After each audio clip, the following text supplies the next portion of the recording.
Hi, friends. Welcome to Lotus in the Light. My name's Jennifer. Thanks for joining.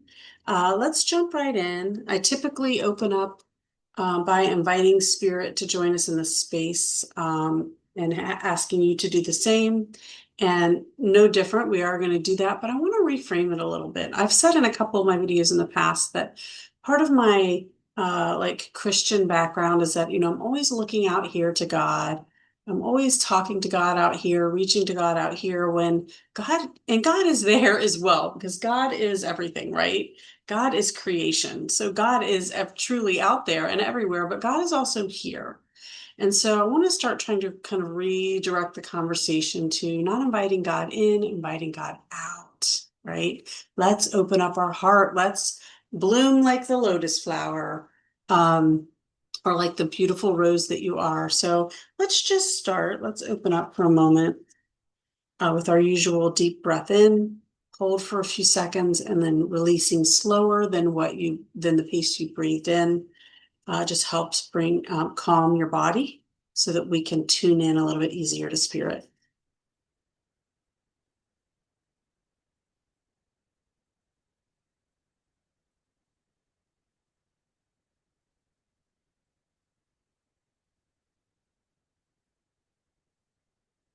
Just inviting all of you now to open your heart, to invite spirit out, to invite spirit to come out and play, to join us, to share a message with us that will bring us love, joy, hope, peace, whatever it is that we need today. Let's see what Spirit wants us to focus on today. I'm going to start with my favorite deck, my Sacred Rebels deck. I feel like that's the one we're supposed to start with. And oh my gosh. Okay. I was really going to do the cutting of the deck and everything, but this card popped out and I I can't ignore it. The spirit just won't let me. I just recorded a video before this and stopped it because I needed to stop it. So I stopped it. This is the card that had come out. And I believe a few days ago, this card also came out. I can't remember if it was for one of these recordings or if it was me personally, but I'm like, okay, there's a message here about inspiration. Inspiration. And so I love that. So God is inviting us to be inspired. Um, Inspiration is a sign that we are on our path. We are on our designated path. But here's what we've got to remember. We're each unique. And so what's inspiring you isn't necessarily inspiring me. What's inspiring me isn't necessarily inspiring you. And so what we want to do is try to move in greater alignment with our individual self, okay? With our soul. Our soul came here to this earth in this incarnation with a plan to have particular experiences, to learn particular lessons. Yeah, I know sometimes lessons are painful, especially in earthbound lessons. Um, but we came here for a particular reason. But whenever we are seeking to follow the light, when we're seeking to follow God's promptings, inspiration will always be the way. If if you think you're following God's path, but it feels uncomfortable, uncomfortable is not always uninspired. So I'm actually going to pull that back and try to tap in here because sometimes we do need to step out of our comfort zone, but spirit will inspire us for when it's right to do it. It will be inspired action. Okay. So, I feel like maybe I'm supposed to, I don't know, I'm dreaming big. Maybe I'm supposed to be a musician and I need to learn an instrument that I don't know how to play yet. And, whatever that looks like for you, you feel inspired and motivated. And you take action on that, that is inspired action, as opposed to taking action because somebody has told you it's what you're supposed to do, or because you feel some guilt or obligation to do it. That is uninspired action. Okay. So we want to get in tune to inspired action. What's the best way to do that? The best way to do that is to get in tune with spirit because your soul knows what inspires you, and they will continue. The greater our connection to spirit, the greater likelihood that we will sense that inspiration. We will sense that joy and excitement when the opportunities are presented to us.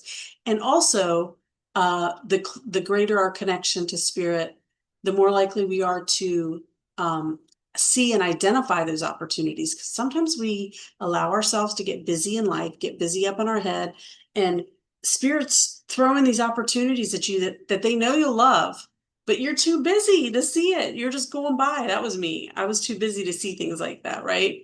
But look here, look at her. She's got beautiful flowers. There's bees up here. I mean, I'm telling you, when bees show up, sweet things happen, right?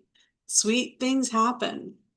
A land flowing with milk and honey, folks. That's what's there for you if you allow yourself to be divinely inspired. It's interesting because I set out with some particular goals this year to develop some spiritual gifts that are outside of what I would have ever called spiritual gifts in the past. So coming from that Christian background, spiritual gifts were like the gifts of teaching and preaching or healing or nurturing, that kind of thing. And those are all valid spiritual gifts, don't get me wrong.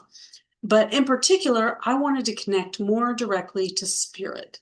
So these are spiritual gifts that give us that more of that direct connection that many people in the Christian faith may even say are not gifts at all. But these are gifts, they're often coined as the clairs. So clairvoyance, clairaudience, clairsentience, claircognizance, clair empathy. These are some things that I've been working on developing in myself. Now, before they're emerging now, but of course, never at the pace that you want, right? When you're trying to learn something new. But as they're developing, I'm learning that they're moving at the pace that I need them to move, because I'm also learning how to trust my intuition. So you really need to have a solid trust in your own intuition before you really free yourself and allow yourself to open to those clair gifts. And so that's been my journey this year. So I'm really excited to tell you actually about some of them, because they've been very inspiring. Every little nugget that Spirit gives me has been super inspiring for me. And so maybe it'll be inspiring for you as well. I spent decades in the Christian faith trying to hear from God. And I don't necessarily mean that in the audible sense, but just like praying about things and looking for answers. And a lot of times feeling like I was getting crickets. And part of the reason is that my heart was closed off. I was closed off to the idea that spirit speaks through the heart, even though scripture says it all over the place. Spirit speaks through the heart. So we've got to learn how to quiet our mind, right? So last summer, I started my journey into meditation. And then at the beginning of this year, actually, I won't even say I decided to start practicing these gifts. What I really did was, through my meditation, Spirit tapped me. And what I mean is, I started feeling, it's all started as a little tingling in like my right lower shoulder blade near my spine.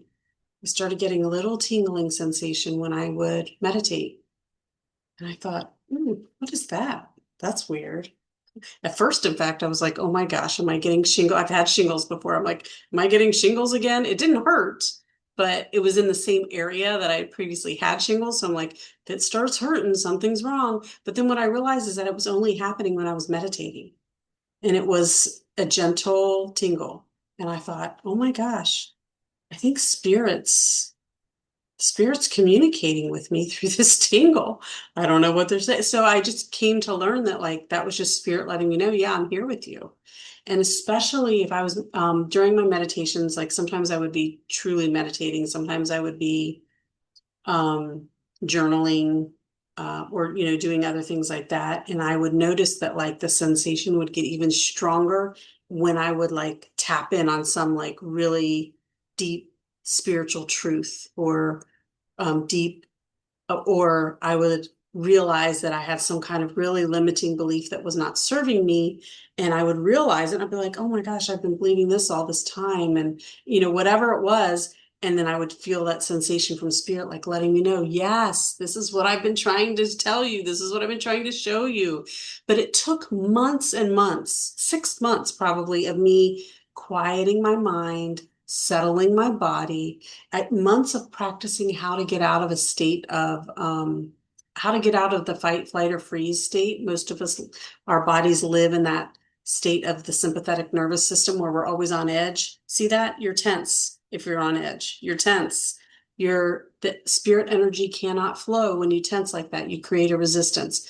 I had to learn how to rest my body and rest my mind to really allow spirit to come out again, not come in, come out. So that's been the journey. And then it's just progressed from there. So the tingle in the back, all of a sudden turned into, sometimes it would feel like pressure on the back, not in a painful way, but just like somebody's pushing me along or somebody's letting me know, yeah, I'm here. I got your back. Right. Um, Specifically when I channel my mom, I feel this. It feels like this in my palm. It feels like somebody's rubbing my palm. I don't know why. That's just what she does. Um, what else? I'm just trying to think. I mean, so many new things have come up.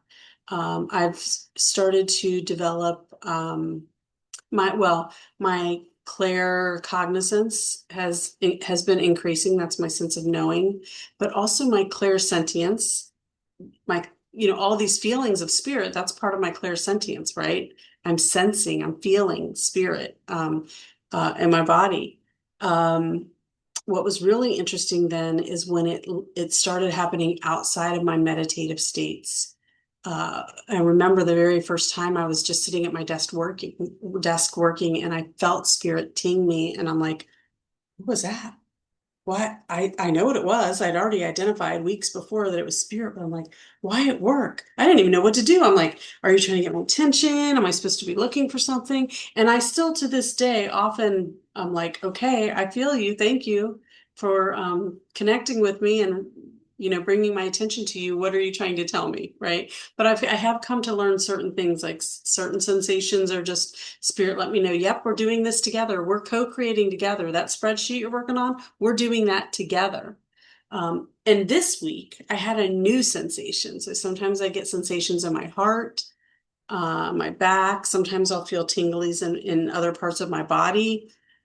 This week, for the first time, I had this sensation right at the top of my stomach, and it was kind of a painful one. Um, and I think what it is it's spirit telling me when I'm working on a project, when I missed something. Like it's like a go back, you've overlooked something. It happened like 3 times yesterday. And I was like, the first couple times I'm like, ooh, I feel that. And I recognize it as not feeling good. So I think you're trying to tell me something like, I need to rethink something or whatever. But I wasn't sure how to interpret it. And then the third time, right after that happened, um, I realized that I had like missed something that needed to be updated in a file that I was getting ready to send out. And I'm like, oh, are you trying to tell me that I'm not finished when I thought I was finished? So it's been very interesting and fun to kind of try to figure out and navigate what these things mean. Um, but also, I mean, in spirit likes to have fun too. Spirit will play with me. So I love now I can take a little cat nap and I don't have to set an alarm. I can literally just say, Spirit, wake me in 15 minutes or wake me when I need to get up. And sometimes I'll get a zing right in my back, or sometimes I'll get a text just at the right time and I'll hear it on my phone. But a lot of times I'll silence my phone. So, but an interesting one happened this week. So I was out of town. I um, set my alarm, or my phone alarm is always on. I had to get up Tuesday morning, I think it was. Um, for a work for I was out of town for a work event. I got up Tuesday morning to my phone alarm. Tuesday night I laid down and went to bed, and Wednesday morning I was flying out, and I thought I was like half asleep, and I'm like, oh, I forgot to change my alarm. But my phone alarm was fine. Like I wasn't going to be late to the airport. I just wanted to get up a little earlier to get some other things done, and I'm like, I'm just too tired to change it. So I was like, I didn't really want to get up at 7, but if I get up at 7, then I must have needed the sleep. Well, at 6:30 the next morning, the hotel clock alarm goes off. And I just was blown away because it didn't go off the day before. So how on earth did it get set? And I had the do not disturb sign, so no one came into my room. They didn't clean my room. I was the only one that had been in there. So how did it go off on Wednesday and not on Tuesday? I mean, maybe regardless of how it became, got set, it got set for me, right? It was Spirit's way of saying, I got you, girl. I got you.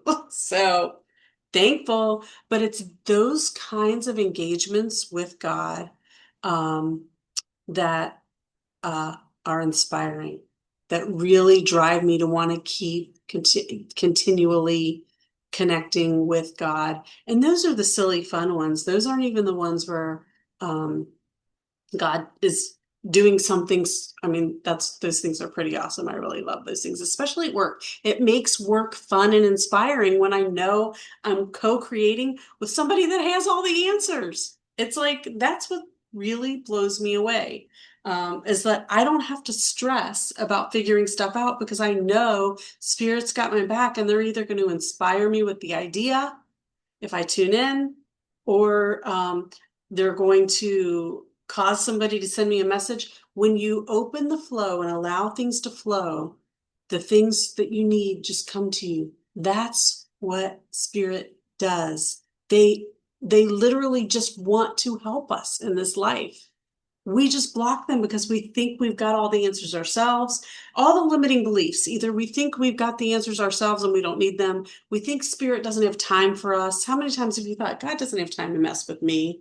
God is omnipresent, omniscient, omnipotent, like all knowing, all powerful, and all and everywhere at once. So yes, God has the time for you. Um,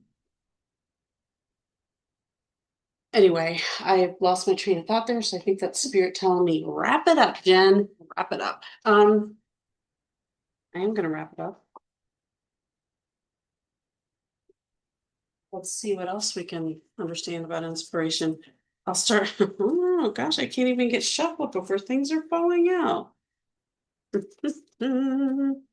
Okay, so two popped out, so I'm going to show you both because I think both could be relevant to being inspired to do new and different things. One is skunk spirit. Know your worth. Hmm. Know your worth. I think skunk often gets dismissed, don't they? But everything is of value. Everything serves a purpose. And so know that you're worthy of God's time and attention, that God wants to inspire you to beautiful things in your life. It actually, I'm going to say another thing that's going to be a very bold proclamation. Worthiness is not even a consideration in the spirit realm. The reason is because we are all unconditionally loved. There is no one that is more worthy than another.